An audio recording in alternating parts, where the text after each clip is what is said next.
ಅರಬ್ಬಿ ಸಮುದ್ರದ ತೀರದಲ್ಲಿರೋ ಒಂದು ನಿಗೂಢವಾದ ಗುಹೆ. ಅಂದಿಗೆ ಅಗಸ್ತ್ಯ ಮುನಿಗಳು ಸೇರಿದಂತೆ ಕೆಲವು ಋಷಿ ಮುನಿಗಳು ಈ ನಿಗೂಢ ಗುಹೆಯನ್ನ ತಮ್ಮ ತಪಸ್ಸಿಗೆ ಬಳಸಿಕೊಂಡಿದ್ದರೆಂದು ಹೇಳುವ ಅದೆಷ್ಟೋ ಕಥೆಗಳಿವೆ. ಮೊದಲೇ ಗುಹೆಗಳ ಬಗ್ಗೆ, ಅವುಗಳೊಳಗಿನ ರಹಸ್ಯ ಪ್ರಪಂಚದ ಬಗ್ಗೆ, ಅವುಗಳ ರಚನೆಯ ಹಿಂದಿನ ಮೂಲ ಕಾರಣಗಳ ಬಗ್ಗೆ ಇನ್ನಿಲ್ಲದ ಕುತೂಹಲವನ್ನ ಹೊಂದಿರೋ ನನ್ನ ಹೆಜ್ಜೆಗಳು ಈ ಪುರಾತನ ಗವಿಯನ್ನ ಹುಡುಕಿ ಅರಬ್ಬಿ ಸಮುದ್ರದ ಕಡಲ ತೀರವನ್ನ ತಲುಪಿದ್ದವು. ಗುಹೆಯನ್ನ ಹೊಕ್ಕುವ ಕುತೂಹಲ ತೀವ್ರವಾಗಿದ್ದರೂ ಕೂಡ ಸಮುದ್ರ ತೀರದಲ್ಲಿ ಒಂದಿಬ್ಬರು ಏನನ್ನೋ ಹುಡುಕುತ್ತಾ ಅಲಿಯುತ್ತಿದ್ದರು. ತಕ್ಷಣವೇ ಅಲ್ಲಿಗೆ ಸರಿದು ಅದೇನೆಂದು ತಿಳಿಯುವ ಕಾತುರಗಳು ಹೆಚ್ಚಾದವು.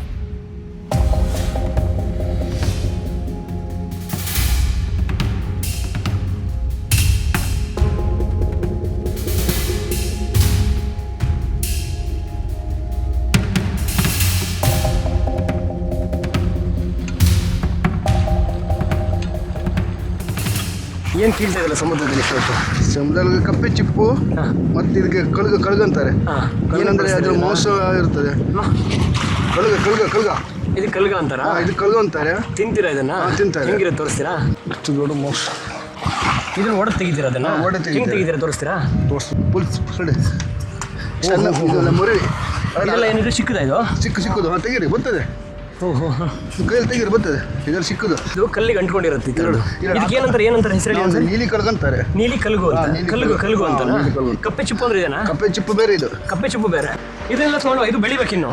ಮತ್ತೆ ಬೆಳಿಗ್ಗೆ ಇಷ್ಟು 3-4 ಇಂಚು ಆಗ್ತದೆ. ಇದು ಬೆಳೆದು ಮಾತ್ರ ನೀವು ಕಟ್ ಮಾಡ್ಕೊಂಡು ತಗೊಂಡೋಗ್ತೀರಾ? ಬೇಲ್ ಮಾಡ್ಕೊಂಡು ಕಟ್ ಮಾಡ್ಕೊಂಡು ನಾವು ಈಗ ನೀವು ಸಾಂಬಾರ ಗಿಂಬಾರ ಏನು ಮಾಡೋ ಸಾರಿಗೆ ಏನು ಮಾಡ್ತೀರಾ? ಸಾರು ಮಾಡ್ತಾರೆ. ಕೆಲವು ಜನ ಹಿಂಗೆ ಏನಾರು ಒಂದು ಚುಕ್ಕ ಟೈಪು ಏನಾರು ಒಂದು ಅದೇನೋ ಒಂದು ಪದಾರ್ಥ ಮಾಡ್ತಿಂತೆ. ಭಾರಿ ರುಚಿ ಇರ್ತದೆ. ಬಟ್ ಇದು ಕಲ್ಲಲ್ಲಿ ಅಂಟ್ಕೊಂಡಿರುತ್ತೆ. ಕಲ್ಲಲ್ಲಿ ಅಂಟ್ಕೊಳ್ಳುತ್ತೆ. ಏನು ಇರುತ್ತದೆ? ನೀರು ನಡಿಗೂ ಇರುತ್ತದೆ. ನೀರು ಒಳಗೂ ಇರುತ್ತೆ, ಮೇಲೂ ಇರುತ್ತೆ. ನೀರು ನಡಿ ಒಂದು ಇಲ್ಲೇ ಕಲ್ಲಲ್ಲೇ ಬೆಳೀತಾ ಹೋಗುತ್ತೆ. ಕಲ್ಲಲ್ಲೇ ಬೆಳೀತಾ ಹೋಗ್ತದೆ. ಇದೆಲ್ಲ ಬೆಳೆಯುವುದೇ. ಇದಕ್ಕೇನು ಮತ್ತೆ ಕೆಮಿಕಲ್ ಫುಡ್ ಗಿಡ್ ಏನಿಲ್ಲ. ಸ್ವಾಭಾವಿಕ ಅದ್ರ ಆರೋಗ್ಯ. ನೋಡಿ ಯಾವ ರೀತಿ ಆಹಾರಗಳನ್ನ ನಾವು ಮನುಷ್ಯರು ತಿಂತೀವಿ. ಆಹಾರಗಳು ಹಿಂಗಿರುತ್ತೆ. ಅದು ಎಲ್ಲೆಲ್ಲಿಂದ ಸಿಗುತ್ತೆ ಅನ್ನೋದು. ಸಮುದ್ರದಲ್ಲಿ ತುಂಬಾ ಸಮುದ್ರದಲ್ಲಿ ಸಿಗೋ ತುಂಬಾ ಜೀವಿಗಳನ್ನು ಬಳಸ್ತೀವಿ ನಾವು ಆಹಾರವಾಗಿ. ಮೀನು, ಏಡಿ, ಬೇರೆ ಬೇರೆ ನಂಗೆ ಹೆಸರು ಹೇಳಕ್ಕೆ ಹೋಗೋದಾಗಲ್ಲ ಅಷ್ಟೊಂದು ಜೀವಿಗಳನ್ನು ಬಳಸ್ತೀವಿ. ಅದರಲ್ಲಿ ಇದು ಒಂದು.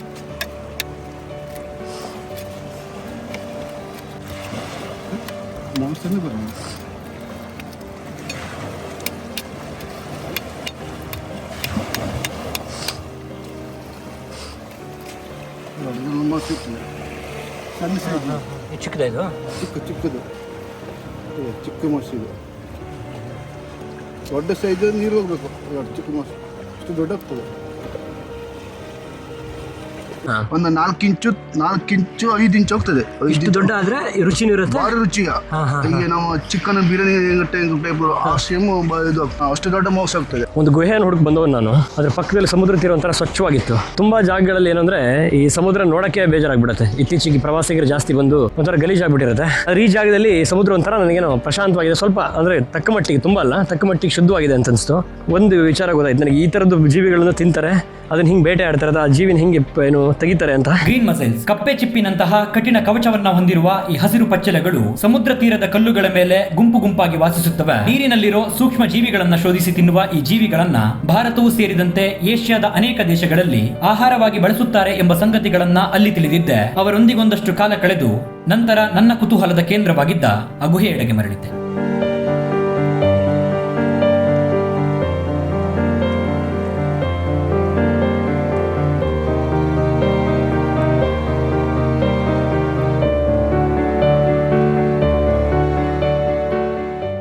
ಪಡುಗಳಲ್ಲಿ ಸೂರ್ಯ ಅಸ್ತಂಗತನಾಗುವ ಹೊತ್ತಿಗೆ ನನ್ನ ಹೆಜ್ಜೆಗಳು ಈ ಗುಹಾಲೋಕದೊಳಗೆ ಸೇರಿದ್ದವು. ಬೋರ್ಗರೆಯೋ ಅರಬ್ಬಿ ಸಮುದ್ರದ ಅಲೆಗಳು ಒಂದು ದಡಕ್ಕಪ್ಪಳಿಸಿ ಮಾರ್ದನಿಸುತ್ತಿದ್ದ ಸದ್ದನ್ನ ಕೇಳುತ್ತಲೇ ಅವು ಈ ಗುಹೆಯೊಳಗೆ ಮುಂದುವರಿದಿದ್ದವು. ಒಳ ಹೋದಂತೆ ಅಲ್ಲಿ ಕಾರ್ಗತ್ತಲು ಆವರಿಸುತ್ತಾ ಹೋಯಿತು. ಸಮುದ್ರದ ಅಲೆಗಳ ಶಬ್ದವು ಕ್ಷೀಣವಾಯಿತು. ಒಂದಷ್ಟು ಚೀರಾಟದ ಶಬ್ದ ಪ್ರತಿಧ್ವನಿಸುತ್ತಿದ್ದ ನನ್ನದೇ ಹೆಜ್ಜೆ ಸಪ್ಪಳಗಳನ್ನ ಬಿಟ್ಟರೆ ಬೇರೇನು ಕೇಳದಾಯ್ತು. ನಿಶ್ಶಬ್ದ ಗವಿಯ ಅಂಧಕಾರವನ್ನ ಹೊರತುಪಡಿಸಿದರೆ ಮತ್ತೇನು ಕಾಣದಾಯ್ತು. ಈ ಗುಹೆ ಬಗ್ಗೆ ಹೇಳೋದಾದ್ರೆ, ಒಬ್ಬರು ಸನ್ಯಾಸಿ ತಪಸ್ಸು ಮಾಡಿದ ಗುಹೆ ಅಂತಿದ್ದು. ಸ್ವಾಭಾವಿಕವಾಗಿ ನಿರ್ಮಾಣವಾಗಿರೋದು ಅಥವಾ ಮನುಷ್ಯ ನಿರ್ಮಿಸಿರೋದು ಗೊತ್ತಿಲ್ಲ. ಯಾಕಂದರೆ ಕೆಲವು ಕಥೆಗಳ ಪ್ರಕಾರ ಮಿರ್ಜಾನ್ ಕೋಟೆಗೆ ಈ ಗುಹೆ ಹೋಗಿ ತಲುಪತ್ತೆ ಅಂತ ಹೇಳ್ತಾರೆ. ಅದು ಸತ್ಯನೋ ಇಲ್ಲೋ ಗೊತ್ತಿಲ್ಲ. ಎಷ್ಟು ವಿಸ್ತಾರವಾಗಿದೆ ಗುಹೆ ಅಂದರೆ, ಈ ಯಾಣ ಗುಹೆಗಳನ್ನು ನಾನು ತೋರಿಸಿದ್ದೆ ಕಳೆದ ವಿಡಿಯೋದಲ್ಲಿ. ಯಾಣ ಗುಹೆಗಳು ಈ ಥರ ಅಂದ್ರಲ್ಲ, ಅಂದರೆ ಹಿಂಗೆ ಹೋಗ್ತಾ ಅಲ್ಲಲ್ಲಲ್ಲಿ ಅದಕ್ಕೆ ಇನ್ನು ಓಪನ್ ಆಗುತ್ತೆ ಆ ಗುಹೆಗಳು. ಅಂದರೆ ಈ ಥರ ಮುಚ್ಚಿದ ಗುಹೆಗಳಲ್ಲ, ಅಲ್ಲಲ್ಲಲ್ಲಿ ತೆರೆದುಕೊಂಡಿರುತ್ತೆ. ಆದರೆ ಈ ಗುಹೆ ಉಂಟಲ್ಲ, ಸಂಪೂರ್ಣವಾಗಿ ಮುಚ್ಚೋಗಿದೆ ಗುಹೆ. ಒಂದು ಬಹುತೇಕವಾಗಿ ಈ ಗುಹೆ ಜರ್ಕೊತ ಬಂದ್ಬಿಟ್ಟಿದೆ. ಅಂದರೆ ಈ ಕಲ್ಲುಗಳೇನಿದೆಯಲ್ಲ, ಈ ಸೈಡಲ್ಲಿ ಈ ಇದ್ರ ಅಂಚಲ್ಲಿರೋ ಕಲ್ಲುಗಳಿದೆಯಲ್ಲ, ಈ ಕಲ್ಲಿನ ರಾಶಿ ಏನು ನೋಡ್ತೀವಲ್ಲ, ಇದೆಲ್ಲ ಜರ್ದು ಬಿದ್ದಿರೋ ಕಲ್ಲುಗಳು. ಬಹುಶಃ ಇವಾಗೆಲ್ಲ ಮಳೆಗಾಲದಲ್ಲಿರಬೇಕು. ಅಂದರೆ ನೀರಿನ ಪಸೆ ಕೂಡ ಇದೆ ಇದರೊಳಗೆ. ಬಾವಲಿಗಳು ನೋಡಿ ಎಷ್ಟೊಂದು ಬಾವಲಿಗಳ ಸದ್ದು ನಮ್ಮ ಮಾತಷ್ಟೇ ಕೇಳ್ತದೆ. ಬಿಡದೆ ಕೇಳುತ್ತಿದ್ದ ಆ ಚೀರಾಟದ ಶಬ್ದ ನಿಗೂಢವಾದದ್ದಲ್ಲ. ಈ ಕತ್ತಲ ಗುಹೆಯನ್ನ ತಮ್ಮ ಆವಾಸ ಸ್ಥಾನವನ್ನಾಗಿ ಮಾಡಿಕೊಂಡಿರೋ ಅಸಂಖ್ಯಾತ ಬಾವಲಿಗಳದ್ದು ಅದೇ ಕತ್ತಲ ದಾರಿಯಲ್ಲೇ ಹೆಜ್ಜೆ ಹಾಕಿ ಮತ್ತಷ್ಟು ಮುಂದುವರಿದಂತೆ ಅವುಗಳ ಹಾರಾಟ ಚೀರಾಟ ಹೆಚ್ಚಾಗಿ ಆ ನಿಶ್ಶಬ್ದವಾಗಿದ್ದ ಗುಹೆಯೊಳಗೆ ಕಂಪಿಸುತ್ತಿತ್ತು ಅವುಗಳ ಸದ್ದು. ಗುಹೆಯ ಅರ್ಧ ಭಾಗಕ್ಕೆ ತಲುಪಿ ನಿಂತಾಗ ಅಲ್ಲಿ ಕಂಡ ಒಂದು ಕಲ್ಲಿನ ಮಂಟಪದ ರೀತಿಯ ರಚನೆಯನ್ನ ಕೆಲ ವರ್ಷಗಳ ಹಿಂದೆ ಒಬ್ಬರು ಸನ್ಯಾಸಿ ಧ್ಯಾನಸ್ಥರಾಗಿದ್ದ ಜಾಗ ಎಂದು ಹೇಳಲಾಗತ್ತೆ. ಅದನ್ನ ದಾಟಿ ಮುಂದುವರಿದರೆ ಅಲ್ಲಿಯವರೆಗೂ ವಿಶಾಲವಾಗಿದ್ದ ಗುಹೆ ತಕ್ಷಣವೇ ತೀವ್ರ ಕಿರಿದಾಗಿ ಹೋಗಿಬಿಡುತ್ತೆ.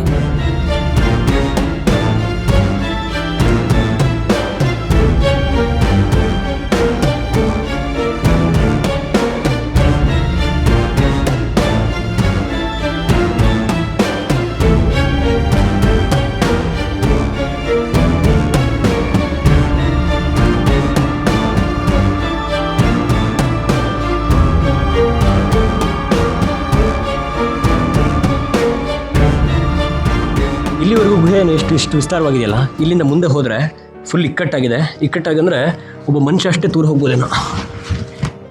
ಬಾವಲಿಗಳ ಸಾಮ್ರಾಜ್ಯನೇ ಇದೆ ಅನ್ಸುತ್ತೆ. ಓ ಹೋ ಹೋ ಹೋ ಹೋ ಹೋ ವಾ, ಅದ್ಭುತವಾಗಿದೆ ಮಾತ್ರ ಗುಹೆ ಮಾತ್ರ. 106 ಬಾವಲಿಗಳಿದೆ, 106 ಒಂದೆರಡಲ್ಲ. ಸ್ವಲ್ಪ ಭಯ ಆಗುತ್ತೆ ಈ ಗುಹೆ ಒಳಗೆ ಹೋಗೋಕ್ಕೆ. ನನಗೆ ಬೇರೆ ಏನು ಭಯಗಳಲ್ಲ, ಅಂದರೆ ಬೇರೆ ಯಾವುದೋ ಪ್ರಾಣಿ ಪಕ್ಷಿ ಈ ಥರದ್ದು ಇರೋದನ್ನ ಭಯ ಅಲ್ಲ. ಈ ರೀತಿ ಕಲ್ಲುಗಳದು ಇದೆಲ್ಲ ನೋಡಿ, ಈ ಮೇಲ್ಗಡೆ ಇದೆಯಲ್ಲ, ಈ ಎಲ್ಲ ಜಾಗದಿಂದ ಈ ಥಂಡಿ ಜಾಸ್ತಿ ಆದಾಗ ಬಿದ್ದಿರೋ ಕಲ್ಲುಗಳು, ಮಳೆಗಾಲದಲ್ಲಿ ಈ ಥರ ಗಾಲಗಳು ಸಡಿಲಾಗಿ ಬಿದ್ದಿರೋ ಕಲ್ಲುಗಳು, ಇವೆಲ್ಲ ಕಲ್ಲುಗಳು ಕೂಡ ಈ ಅಂಚಿಂದ ಬಿದ್ದಿರೋಂಥ ಕಲ್ಲುಗಳು. ಹಾಗಾಗಿ ಸ್ವಲ್ಪ ಭಯ ಆಗುತ್ತೆ. ಗುಹೆ ಅನ್ನೋ ಒಂದು ಪದ ಕೇಳಿದ್ರೆ ನಂತರ ಕುತೂಹಲ, ಅದರೊಳಗೆ ಏನಿರುತ್ತೆ ಹೇಗಿರುತ್ತೆ ಅಂತ ನೋಡೋದು. ತುಂಬಾ ಗುಹೆಗಳನ್ನು ಇಲ್ಲಿವರೆಗೂ ನಾನು ಹೋಗಿ ನೋಡ್ಕೊ ಬಂದಿದ್ದೀನಿ, ಅದರೊಳಗೆ ಏನಿರುತ್ತೆ ಹೇಗಿರುತ್ತೆ ಅಂತ. ಬಹಳಷ್ಟು ಉದ್ದವಾಗಿರೋ ಗುಹೆಗಳನ್ನು ಹುಡುಕಿ ಹೋಗ್ತಾ ಇರ್ತೀನಿ. ಸ್ಥಳೀಯರು ಹೇಳೋ ಪ್ರಕಾರ ಈ ಗುಹೆಯಿಂದ ಮಿರ್ಜಾನ್ ಕೋಟೆಗೆ ಏನು ಸಂಪರ್ಕ ಇದೆ ಅಂತ ಹೇಳ್ತಾರೆ. ಆದರೆ ಗೊತ್ತಿಲ್ಲ, ಅಂದರೆ ಈ ರೀತಿಯಾಗಿ ಮಾನವ ಒಂದು ಗುಹೆಯನ್ನು ಕೊರೆಯೋಕ್ಕೆ ಅಸಾಧ್ಯ ಅಂತ ನನಗನ್ಸುತ್ತೆ. ಆದರೆ ಸುರಂಗಗಳನ್ನು ಕೊರೆದಿರೋದು ಆ ಥರದ ಮಾನವ ನಿರ್ಮಿತ ಸುರಂಗಗಳು ತುಂಬ ಇದೆ. ಆದರೆ ಎಷ್ಟೇ ಸುರಂಗಗಳನ್ನು ನಾವು ಈ ಕಾಲಕ್ಕೆ ಹುಡ್ಕೊಂಡು ಹೋದರೂ ಎಲ್ಲ ಸುರಂಗಗಳು ಆವಾಗಿಗೆ ಬಳಕೆಯಲ್ಲಿದ್ದಾಗ ಚೆನ್ನಾಗಿರ್ತಿತ್ತು. ಬಟ್ ಈ ಬಳಕೆ ನಿಂತ ನಂತರ ತುಂಬ ಸುರಂಗಗಳನ್ನು ಸರ್ಕಾರಗಳೇ ಮುಚ್ಚಾಕ್ಬಿಟ್ಟಿದ್ದಾರೆ. ತುಂಬ ಜನ ಒಳಗೋಗಿ ಏನೋ ಸಮಸ್ಯೆ ಆಗುತ್ತೆ ಅಂತ. ಇನ್ನು ಕೆಲವು ಸುರಂಗಗಳು ಸ್ವಾಭಾವಿಕವಾಗಿ ಅದೇ ಮಣ್ಣು ಕಲ್ಲುಗಳು ಬಿದ್ದು ಅದು ತುಂಬ ಏನು ಇದಾಗಿ ಹೋಗಿದೆ. ನಾನು ಪ್ರತಿ ಗುಹೆಗಳನ್ನು ಹುಡ್ಕೊಂಡು ಹೋದಾಗಲೂ ಕೂಡ ಏನಾದ್ರು ಸ್ವಲ್ಪ ಒಂದಷ್ಟು ದೂರಕ್ಕೆ ಕರ್ಕೊಂಡು ಹೋಗಿ ಇರಲಿ ಆ ದಾರಿ ಅಂತ ಹುಡ್ಕೊಂಡು ಹೋಗ್ತೀನಿ. ಆದರೆ ದುರಾದೃಷ್ಟ ಏನು ತುಂಬ ದೂರ ಇರಲ್ಲ. ಒಬ್ಬ ಮನುಷ್ಯನು ಸಾಗಿ ಹೋಗಲು ಕಷ್ಟಕರವಾದ ಆ ಇಕ್ಕಟ್ಟಿನ ಬಂಡೆಯಂಚಲ್ಲಿ ತೂರಿ ನಿಂತರೆ ಅಲ್ಲಿ ಕಂಡದ್ದು ಮತ್ತೊಂದು ವಿಶಾಲವಾದ ಅದ್ಭುತ ಗುಹಾಲೋಕವದು. ಅಲ್ಲಿಂದ ಮುಂದೇನಿದೆ ಎನ್ನುವ ಕುತೂಹಲ ಹೆಚ್ಚಾಗಿತ್ತು. ಹಾಗೆ ಏನು ಕಾಣದಂತಾಗಿತ್ತು ಕತ್ತಲು ಕವಿದು. ಈ ಗುಹೆಯೆಡೆಗೆ ಹಲವಾರು ಪ್ರಶ್ನೆಗಳನ್ನು ಹೊತ್ತು ಒಳಹೊಕ್ಕಿದವನಿಗೆ ಇದು ಪ್ರಕೃತಿಯೇ ಲಕ್ಷಾಂತರ ವರ್ಷಗಳನ್ನ ತೆಗೆದುಕೊಂಡು ನಿರ್ಮಿಸಿದ ಪ್ರಾಕೃತಿಕ ಗುಹೆ ಇರಬಹುದು ಅಂತನಿಸಿತ್ತು. ಭೂಪದರದೊಳಗಿನ ದೈತ್ಯಾಕಾರದ ಶಿಲೆಗಳು ವಾತಾವರಣದಿಂದ ಹಂತ ಹಂತವಾಗಿ ಶಿಥಿಲಗೊಳ್ಳುತ್ತಾ ವರ್ಷಗಳು ಕಳೆದಂತೆ ಗುಹೆಯ ಗಾತ್ರ ಹೆಚ್ಚಾಗಿದೆ ಅನ್ನುವುದು ಆ ಬಂಡೆಗಳಂಚನ್ನ ಬಿದ್ದಿದ್ದ ತುಂಡಾದ ಶಿಲೆಗಳನ್ನ ಕಂಡಾಗ ಸ್ಪಷ್ಟವಾಗಿ ಒಳಗೆ ಹೋಗ್ತಾ ಶೆಕೆ ಕೂಡ ಜಾಸ್ತಿ ಆಗ್ತಾ ಹೋಗುತ್ತೆ. ಯಾಕಂದ್ರೆ ಇಲ್ಲಿ ಗಾಳಿನೂ ಅಷ್ಟೊಂದು ಗಾಳಿ ಆಡಲ್ವಲ್ಲ. ಅದು ಬೇರೆ ಗುಹೆಗಳಲ್ಲಿ ತುಂಬ ಈ ಕಿಲೋಮೀಟರ್ಗಳಷ್ಟು ಇರೋ ಗುಹೆಗಳಲ್ಲಿ ಏನಾಗುತ್ತೆ, ಶೆಕೆ ಈ ಥರದ್ದು ಒಳಗೆ ಹೋದಂಗೆ ಉಸಿರಾಡೋ ಸಮಸ್ಯೆ ಆಗುತ್ತೆ. ಇಲ್ಲ ಆ ಥರ ಸಮಸ್ಯೆಗಳೇನಿಲ್ಲ.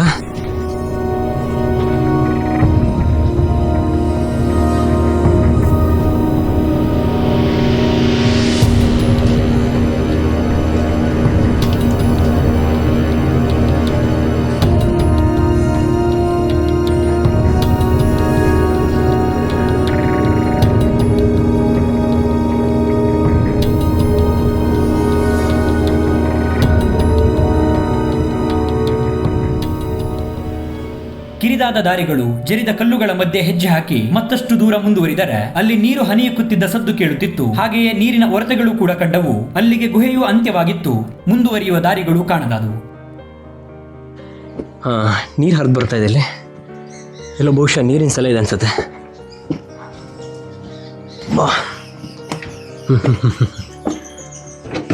ಇಲ್ಲಿ ಗಿಂಡಾಗಿದೆ ಗುಹೆ. ಒಂದು ಕ್ಷಣಕ್ಕೆ ಎದೆ ನಡುಗತ್ತೆ.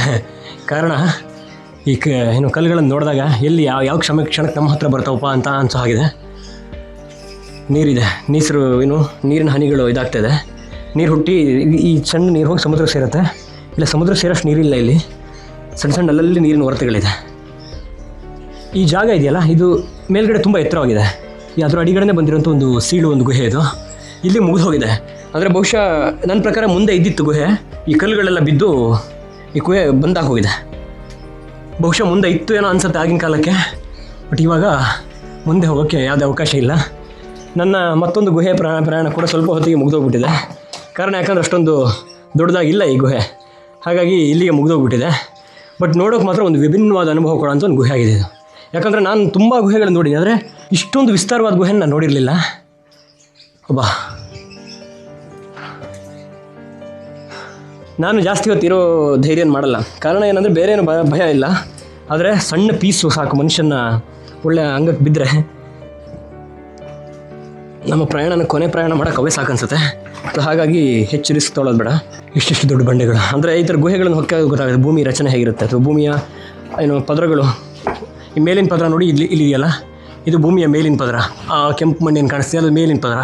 ಒಂದು 10-20 ಅಡಿಗಳ ಮಟ್ಟಕ್ಕೆ ಮಾತ್ರ ಆ ಪದರ ಇರುತ್ತೆ, ಆ ಮಣ್ಣುಗಳಿರುತ್ತೆ. ಅದರಿಂದ ಮತ್ತೆ ಬಂದು ಈ ಥರ ಬಂಡೆ ಇರುತ್ತೆ. ಇನ್ನು ಭೂಮಿ ಆಳಕ್ಕೆ ಹೋಗ್ತಾ ಬೇರೆ ಬೇರೆ ಬೇರೆ ರೀತಿಯ ಬಂಡೆಗಳು ಬದಲಾಗ್ತಾ ಹೋಗುತ್ತೆ. ಭೂಮಿ ರಚನೆ ಹೀಗೆ ಆಗಿದೆ. ಏನಂದರೆ ಭೂಮಿ ರಚನೆ ಆಗಿರೋದು ಬರೀ ಮಣ್ಣುಗಳಿಂದಲ್ಲ, ಭೂಮಿಯ ಒಂದಷ್ಟು ಆಳಕ್ಕೆ ಹೋದ ತಕ್ಷಣ ಕಲ್ಲು ಬಂಡೆಗಳು ಸಿಗ್ತಾ ಹೋಗುತ್ತೆ. ಆ ಕಲ್ಲು ಬಂಡೆಗಳ ಮಧ್ಯೆ ಇರೋ ಇದೊಂದು ಗುಹೆ, ಇದೊಂದು ಸೀಳು, ಇದೊಂದು ವಿಸ್ತಾರವಾದ ಜಾಗ. ಅದು ಹೇಗೆ ನಿರ್ಮಾಣ ಆಯಿತು ಏನು ಅನ್ನೋದು ಅದು ವಿಸ್ಮಯ. ಅಂದರೆ ಅದು ಪ್ರಕೃತಿ ನಿರ್ಮಾಣ, ಅದು ಹೇಗೆ ನಿರ್ಮಾಣ ಆಯಿತು ಅನ್ನೋದಕ್ಕೆ ಅದು ತರ್ಕಕ್ಕೆ ನಿಲ್ಕೋದು ಅಥವಾ ಉತ್ತರ ಸಿಗದೇ ಇರೋ ಪ್ರಶ್ನೆ ಅದು.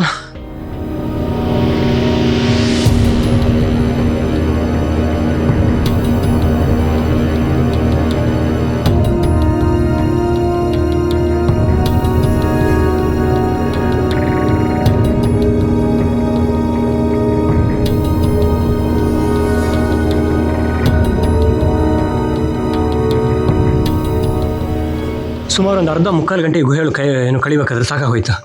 ಯಾಕಂದರೆ ಕರೆಕ್ಟಾಗಿ ಗಾಳಿ ಒಳಗೆ ಬರ್ತಿಲ್ಲ. ನನಗಂತೂ ಆಶ್ಚರ್ಯ ಆಗ್ತದೆ, ಮುನಿಗಳು ಅದು ಹೆಂಗೆ ಇಲ್ಲಿ ಕೂತು ತಪಸ್ಸು ಮಾಡ್ತಿದ್ರು ಅಂತ. ಅವರಿಗೆ ಆಗಿನ ಕಾಲದವರಿಗಿದ್ದ ದಿವ್ಯ ಶಕ್ತಿನೇ ಬೇರೆ. ಒಬ್ಬರಷ್ಟೇ ತೂರು ಹೋಗ್ಬೇಕು, ಅದು ತುಂಬ ಸಣ್ಣ ಇದ್ರೆ ಮಾತ್ರ. ಸ್ವಲ್ಪ ದಪ್ಪ ಇದ್ರೂ ಸಾಧ್ಯ ಇಲ್ಲ. ಬಂದು ದಾರಿಯಲ್ಲಿ ವಾಪಸ್ ಹೊರಟಿದ್ದೀವಿ. ಏನೋ ಒಂಥರ ಹಿಂಗೆ ಗೊತ್ತಾ, ಈ ಗುಹೆಗಳ ಅನುಭವ ಏನಂದರೆ, ಇದ್ರೊಳಗೆ ಪ್ರಪಂಚ ಯಾವ ರೀತಿ ಇರೋದು ಗೊತ್ತಾ ಅಂದರೆ ಒಂದ್ಸರಿ ಬಂದು ಅನುಭವಿಸಿದ್ರೆ ಗೊತ್ತಾಗುತ್ತೆ. ಎಲ್ಲ ಭೂಮಿಯಿಂದ ಬಿಟ್ಟು ಹೊರಗೆ ಬಂದಿದ್ದೀವಿ ಅನ್ನೋ ಥರ ಅಂದರೆ ಭೂಮಿ ಇಲ್ಲಿ ಇಲ್ಲ, ಅಥವಾ ಭೂಮಿಯಿಂದ ಬೇರೆ ಯಾವುದೋ ಲೋಕಕ್ಕೆ ಹೋದ ಥರ ಆಗಿರುತ್ತೆ. ಯಾಕಂದರೆ ನಿಮಗೆ ಹೊರಗಡೆ ಏನು ನಡೀತದೆ ಏನು ನೋಡಿ, ಪಕ್ಕದಲ್ಲಿ ಸಮುದ್ರ ಇದೆ. ಸಮುದ್ರದ ಅಲೆಗಳು ಜೋರಾಗಿ ಬಂದು ದಡಕ್ಕೆ ಅಪ್ಪಳಿಸ್ತಾ ಇರುತ್ತೆ. ಅದ್ರ ಸದ್ದು ಆ ಕಡೆ ಹೋಗಿದ್ರೆ ತುಂಬ ಜೋರಾಗಿರುತ್ತೆ. ಅದರ ಒಳಗಡೆ ಒಂದು ಸಣ್ಣ ಸೌಂಡ್ ಕೂಡ, ಸದ್ದು ಕೂಡ ಇಲ್ಲ ಇಲ್ಲಿ. ಅಂದರೆ ಒಂದು ಪ್ರಶಾಂತವಾದ ವಾತಾವರಣಕ್ಕೆ, ಆಮೇಲೆ ಎಂಥ ಒಂಥರ ನಿಗೂಢ ಅಂತ ಅನಿಸುತ್ತೆ. ಇಲ್ಲಿಡೋ ಪ್ರತಿ ಹೆಜ್ಜೆ ಕೂಡ ತುಂಬ ಕುತೂಹಲ ಹುಟ್ಟಿಸುತ್ತೆ.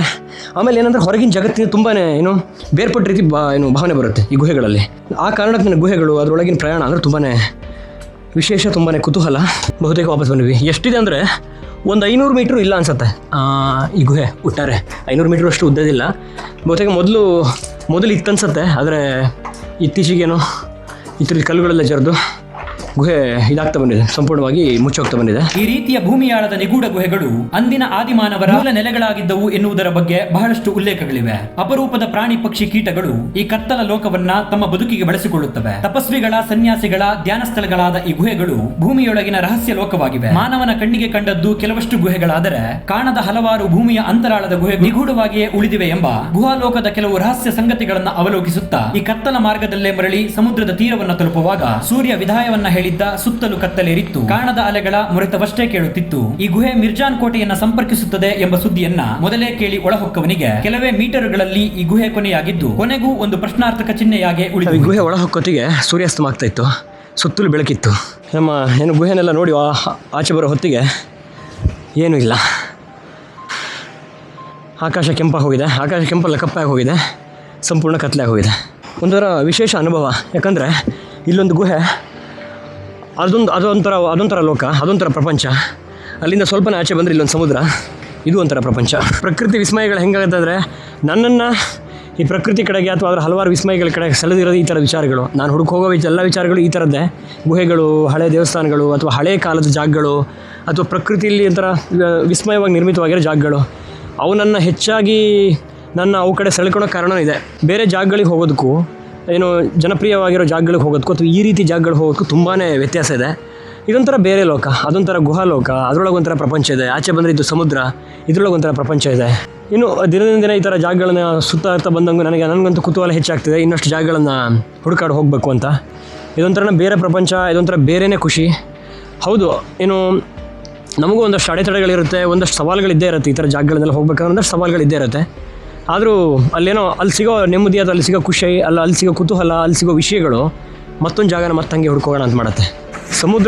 ಸಮುದ್ರ ನೋಡೋದೇ ಒಂದು ವಿಭಿನ್ನ ಅನುಭವ, ಅಥವಾ ಅದೊಂಥರ ಒಂಥರ ಒಂಥರ ಬೇರೆ ಲೋಕಕ್ಕೆ ಕರ್ಕೊಂಡು ಹೋಗೋ ಸಮುದ್ರ.